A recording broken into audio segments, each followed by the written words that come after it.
Bien, saludamos a esta hora a nuestros seguidores. Esta imagen la venimos observando desde hace varios días. Eh, las puertas de la Catedral Inmaculada de la ciudad de Neiva, cerradas desde marzo, cuando el obispo de la diócesis de Neiva, Monseñor Froilán Casas Ortiz, ordenó que por prevención y para evitar contagio de coronavirus, pues terminaran cerradas. Este es el panorama de la calle séptima, con carrera cuarta. La soledad, por supuesto, en medio de la orden de aislamiento que han dado las autoridades. Y repetimos, la Catedral Inmaculada en otros tiempos, en otros días, a esta hora estaría asidua de visitantes, con muchas personas que hubiesen llegado hasta aquí con el único fin de participar de las fiestas religiosas de Semana Santa. Monseñor Froilán Casas Ortiz, bienvenido a esta transmisión en vivo para Facebook, el periódico La Nación, para NTV, para La Nación Digital en YouTube. Jueves Santo, Viernes Santo, ¿cuál va a ser la perspectiva teniendo en cuenta la pandemia del coronavirus? Teniendo en cuenta esa realidad, como ustedes pueden observar, todo a puerta cerrada, sin fieles. Eso nos da mucho dolor, pero hay que responder a esta terrible pandemia que con la ayuda de Dios la dominaremos en pocos días con la ayuda del Señor. La búsqueda, la investigación científica, el aporte de todos, la disciplina, el respetar a los demás, yo creo que vamos lentamente. Un Jueves Santo normalmente, ¿cuántas actividades religiosas había en una catedral como la Inmaculada de Neiva? En la Catedral de Neiva, en general en todo el mundo, porque los ritos son iguales, la Iglesia Católica es una sola en el mundo entero, la mañana dedicada sobre todo a confesiones. Nosotros estábamos en los confesionarios, 8 o 9 ministros atendiendo el sacramento, y eso eran filas que uno iba atendiendo con cariño, con amor. En la tarde era la gran ceremonia de la tarde, es decir, la ceremonia de la misa, la llamada In Cena Domini, de la cena del Señor, todo lo relacionado con lavatorio de los pies, con el sermón del mandato, de la caridad, luego la gran procesión con el Santísimo Sacramento, la exposición, el monumento que ustedes saben aquí en la catedral, en toda parte hace muy lindo. Luego en la noche la adoración y toda la gente va recorriendo los monumentos. Aquí en Eiva hay gente que se propone visitar 7 monumentos en la noche y lo hacen. Es decir, un desfile de gente permanente, pero ya la realidad es que no podemos y la gente debe estar en sus casas. Quédate en casa porque esa es la norma que nos ayuda a todos. Y si no lo hacemos, estamos maltratando a la humanidad e incluso atentando contra la humanidad. Señor, es decir que fácilmente la Catedral Inmaculada de Neiva podría tener en un solo día 2.000, 3.000, 5.000 visitantes, comparado con hoy, cero. Exacto, podría tener más de 2.000 visitantes un Jueves Santo, porque es desde las 8 de la mañana hasta medianoche. Yo creo que más de 2.000, 3.000, porque van entrando, saliendo, pero la realidad es que está vacío. Le cuento, Albatros, y aquí todos para este programa de La Nación, les cuento que he tratado incluso de llorar, de ver el templo vacío, ¿no? Pero hay que seguir adelante. ¿Qué lo entristece? Pues hombre, predicar la palabra y hacerlo por estos medios, que también es importante, ¿no? Pero los templos cerrados. ¿Por qué? Porque, ¿qué ha pasado? Habría que leer esos acontecimientos también. ¿Qué ha pasado? El tapabocas a la nariz. Nos decía que qué. ¿Qué ha pasado? Hoy el hombre no ha escuchado a Dios. Y entonces Dios dice, pues usted no, los templos nuevos de ahora son las grandes esplanadas de conciertos, los estadios, las playas, qué sé yo, los centros comerciales. Y ahora yo también cierro mis templos. Es decir, un poco de lectura como creyente, como cristiano, cierro los templos. Eso nos causa dolor, pero la gente está sintiendo. He visto un sentido religioso que se ha despertado, aunque el Huila nunca ha sido indiferente. No, yo no me puedo quejar, el Huila no ha sido indiferente. Pero lo que sí es claro es que hay una mayor sensibilidad de la fe en este momento. Los medios, la gente, las llamadas, quieren que se acompañen. O sea, en medio del dolor y el sufrimiento que todos padecemos, sentimos también el gozo de saber que Cristo nos saca de esta noche oscura. Monseñor, mientras vamos avanzando, Eliseo Méndez, aquí por favor, a este lado, mientras vamos avanzando, es el Jueves Santo, ¿sí? El Viernes Santo, ¿qué va a pasar? A propósito, el Jueves Santo usted va a ser, digamos, parte de todo este proceso que se realiza en este día a puerta cerrada o cómo va a ser? Todo a puerta cerrada. El Viernes Santo vamos a tener la adoración de la Santa Cruz, pero nada de besar la cruz, y eso con un grupito de 2 o 3 sacerdotes y no más. El corista que va interpretando los himnos litúrgicos religiosos, y luego hacemos una adoración de la Santa Cruz verbal, no con el gesto de besar el crucifijo. Y bueno, y la predicación, las 7 palabras se van a transmitir aquí desde la catedral. Es un día de ayuno, de abstinencia, de penitencia, ¿no? Más de uno. Mire, un líder político increíble, pero también los hay, tanta gente tan querida, me dijo, yo entro en ayuno. Yo soy un líder político del Huila. O sea que no, aquí en el Huila no hay tanta indiferencia. Creo que nuestro departamento, la gente en general, con sus fallas como las tengo yo, es una gente querida y que quiere cambiar y que quiere ser mejor. Y yo creo que el hombre del post-coronavirus va a ser distinto. Monseñor, entonces, conclusión, el jueves las actividades van a ser normales, pero a puerta cerrada, transmitida por diferentes medios, colegas y medios de comunicación que van a estar pendientes a través de la web, sobre todo, de hacer estas transmisiones, ¿correcto? Sí, correcto, exactamente. Los sacerdotes se han ingeniado mucho, todos estos medios de Facebook Live, de streaming, de todos estos sistemas de transmisión nuevos, lo están empleando de tal manera, la radio, grabaciones y que después se transmiten, publicaciones que van saliendo en los periódicos, como La Nación, por ejemplo. Estamos con la línea de hacer oraciones a través de las emisoras. Hay una actitud de una apertura total. Nos falta es tiempo. Yo en mi caso me he sentido en medio de la tristeza que me acongoja, la alegría de saber que puedo transmitir a Cristo, hablar de Cristo y estar con la comunidad, estar con ustedes. Viernes. Viernes, pues el día, como dije anteriormente, adoración y silencio. El Santo Via Crucis, 0. No hay nada. Ya no hacemos ese rito bonito del Via Crucis, 0 este año. Pero tenemos que acomodarnos.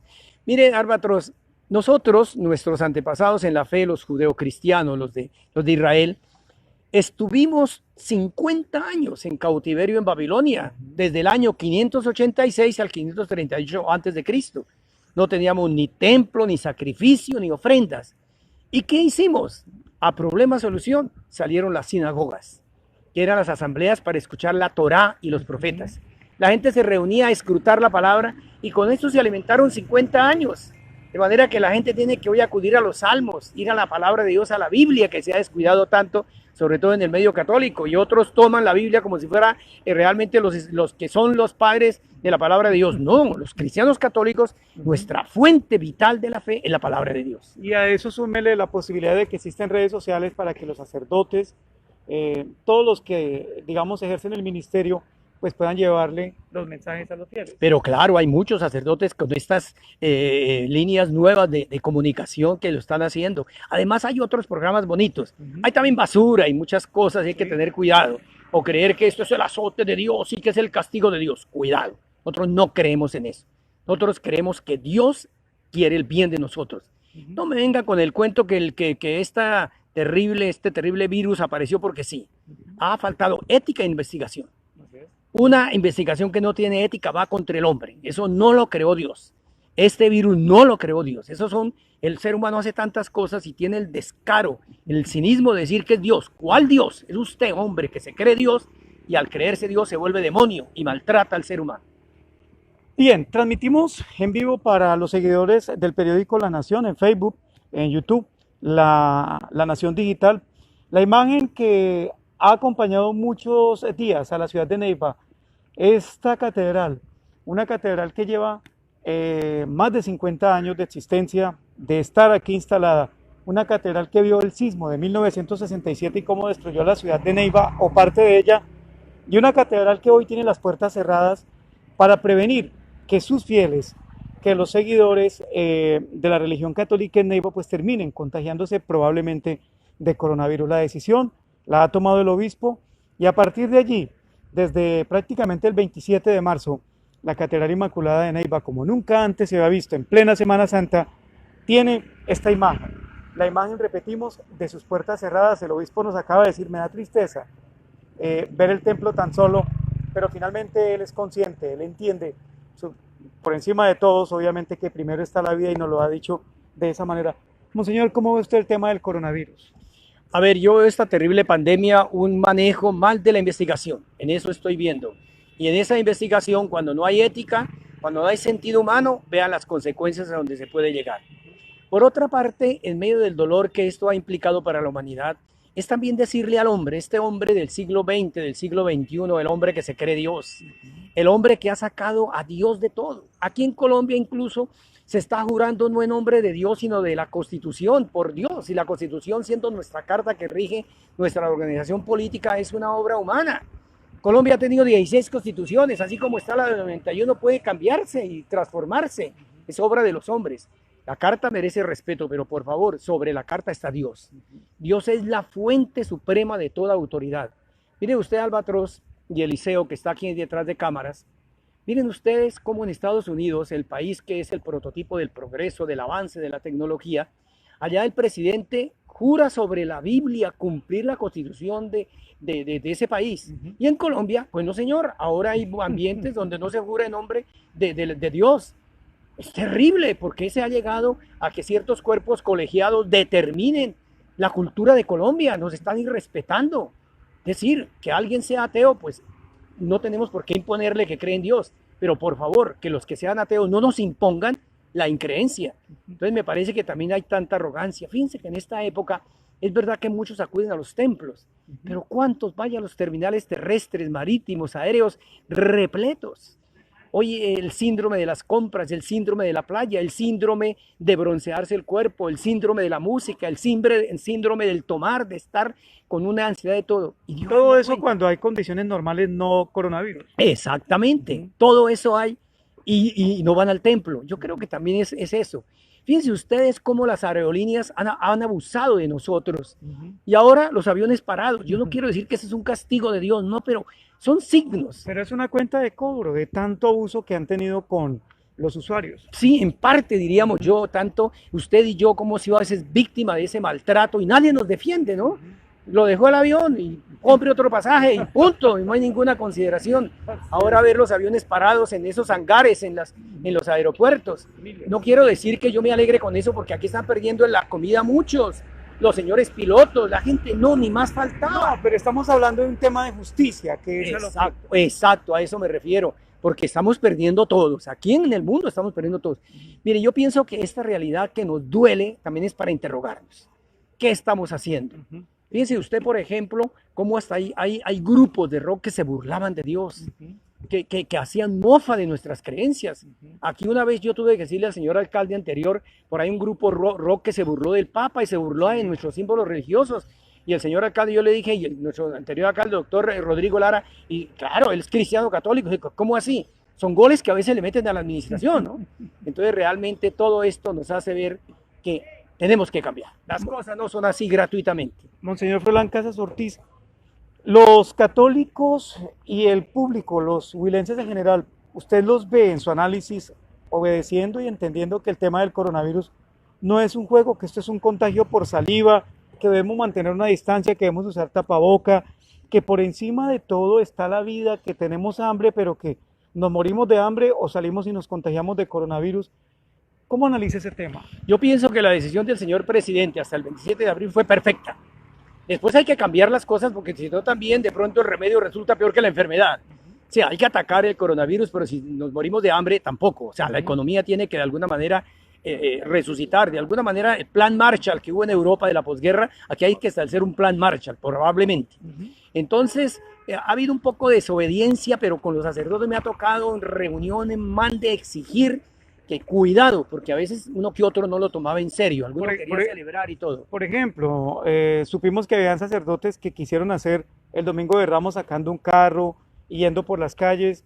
¿Qué pasó con eso? Me tocó llamar a los dos sacerdotes que iban a hacer eso, le dije, cuidado, absolutamente prohibido. Y en un pueblo por acá de la cordillera central, también un padre sacó el Santísimo, y dije, prohibido absolutamente, lo llamé. Es decir, si no ponemos orden, porque no vale, no se dan cuenta que aquí no hay que reunir gente, qué pena, mire aquí los tres cómo estamos, con tapabocas y más de 1 metro de distancia, porque usted me contamina o yo lo contamino, es que aquí no se trata de que yo me libere, no, es que uno transmite el virus a la otra persona. Y usted por eso le dijo a sus sacerdotes que querían hacer Domingo de Ramos con carro en las calles, que no se podía. Prohibido, rotundamente prohibido.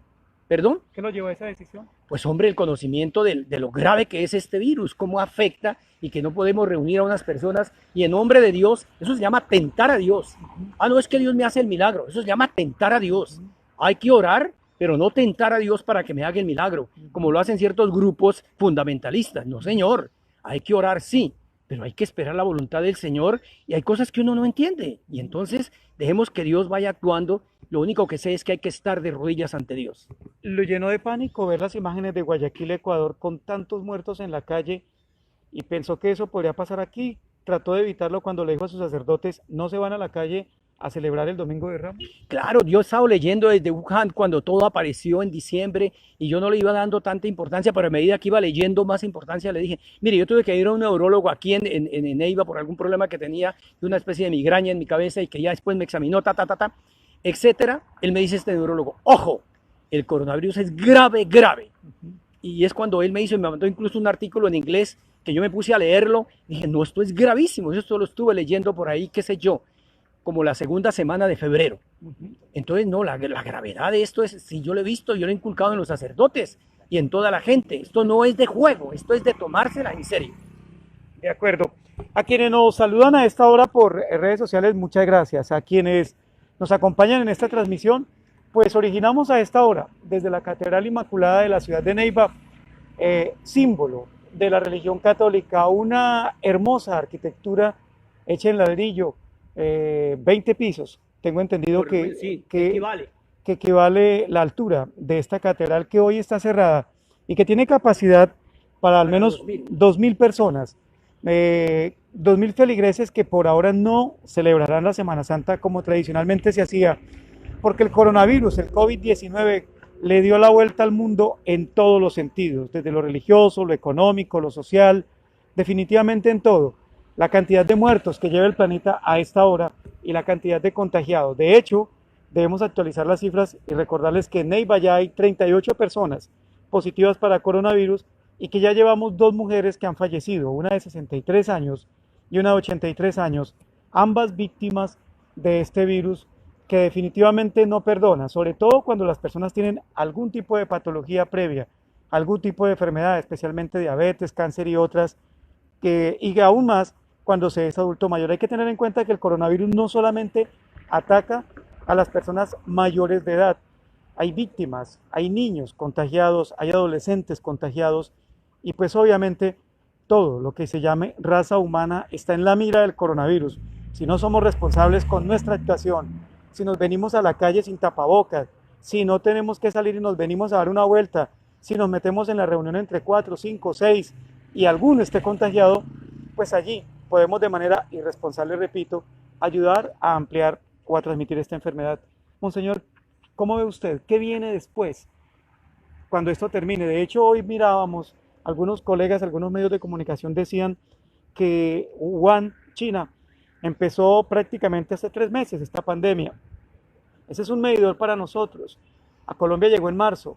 Abril, mayo quiere decir que para junio iríamos tal vez saliendo de esta encrucijada. ¿Qué viene después o post-coronavirus? A ver, si seguimos siendo disciplinados, pero en serio, con la ayuda de Dios saldremos de esto, también en oración. ¿Cómo veo el hombre del post-coronavirus, del COVID-19? Yo lo veo un hombre más disciplinado, más ordenado, más familiar, le va a dar importancia a la familia.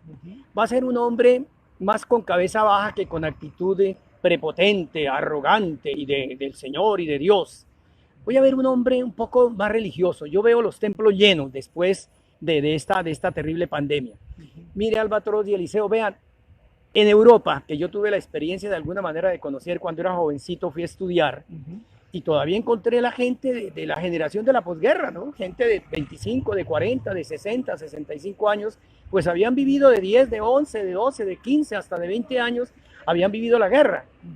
Los templos eran llenos, llenos. Yo celebré en Italia, en Suiza, celebré en Alemania, los templos allá en Bebling, en el templo de San Bonifacio, la parroquia de San Bonifacio, yo fui a celebrar lleno. Y dije, qué hombre este. Y la gente respetuosa, todo el mundo trabajando, ese cuidado de todos, de las aguas, de la naturaleza.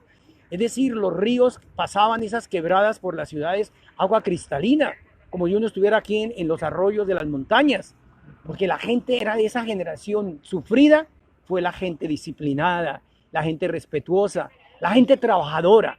Miren ustedes cómo Europa se levantó del hambre, de la miseria, de 50 millones de muertos, de mutilaciones. Se levantó y en 2 décadas salió adelante. Esto genera un hombre en Colombia, trabajador, luchador, porque aquí hay mucha vagancia, aquí hay mucho zángano que no quiere trabajar. Es verdad que hay falta de equidad, sí, pero también la gente tiene una estructura pobre en su mente, una mentalidad dependiente, una mentalidad que es que me lo hagan todo. Entonces yo por ejemplo pienso que el hombre post-coronavirus va a ser distinto. Las generaciones que vienen, por lo menos 2, son generaciones distintas. Después otra vez se le olvida al hombre el dolor y el sufrimiento porque no lo ha padecido, sí, y comienza a ser irreverente con la naturaleza, irreverente con los demás. Y vuelve a ser el ser humano dañino, destructivo, que le importa un pito y que cree que es el rey del planeta. Así pasa, pero las generaciones 2 que vengan son distintas. Después, los que no conocieron el sufrimiento vuelven otra vez. Es la historia que se repite, afortunadamente.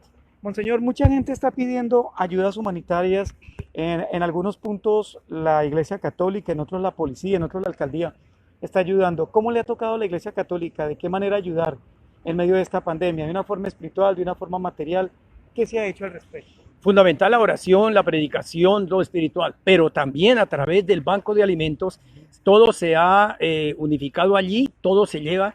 Y mire, la generosidad de la gente es enorme. Es bueno recordarle a quienes nos están siguiendo a esta hora que el Banco de Alimentos o el Banco Diocesano, ¿sí?, de Alimentos es manejado obviamente por sacerdotes de la Iglesia Católica. Así es, el Banco de la Diócesis de Neiva. Y entonces lo lidera el padre Fernando Álvarez. Y allí se están repartiendo mercados y todo lo. Ayer fueron a Vega Larga y trajeron cantidad de fruta, yuca, alimentos perecederos y me comentaba esta mañana que está repartiendo. El lío es repartir eso, ahí está el lío, muy complicado. ¿Por qué? Porque el ser humano como es tan ambicioso, la gente quiere 2 mercados, no uno, y de pronto aparece un líder que quiere buscar aplausos con avemarías ajenas, entonces yo traigo los mercados. Es casi imposible. Si el mismo Estado, con toda la infraestructura que tiene, policía y ejército, no logra controlar también. Y hay el peligro también de la corrupción, ¿no? Yo escribía un artículo donde decía, cuidado, porque ahora, de acuerdo al decreto ley 457, me parece, de marzo del señor presidente de la República, donde se decreta la emergencia sanitaria, y con eso está dando leyes, dijéramos, está legislando, eso lo permite la Carta Constitucional, están enviando mucho dinero, billones a los municipios, a los departamentos. Espero que los señores gobernadores, los señores alcaldes, pero sobre todo los mandos medios no roben, no quiten, y que el hambre no tiene partido ni tiene religión. Hay que ayudar a todo el mundo sin excepción. Ahí el peligro, y en Colombia hemos tenido experiencias de Armenia, de tantas otras, en que llega el dinero y queda en manos de unos. Yo digo, maldito dinero, y que Dios lo juzgue, porque eso es pecado grave, y el que se muera en pecado grave no se salva, se va a la muerte eterna. De manera que si se pueden evadir las CIAs y los controles, a Dios nadie le evade, y el juicio de Dios es sagrado. Y como ministro de Cristo, como pastor de la iglesia, como sucesor que soy de los apóstoles, condeno.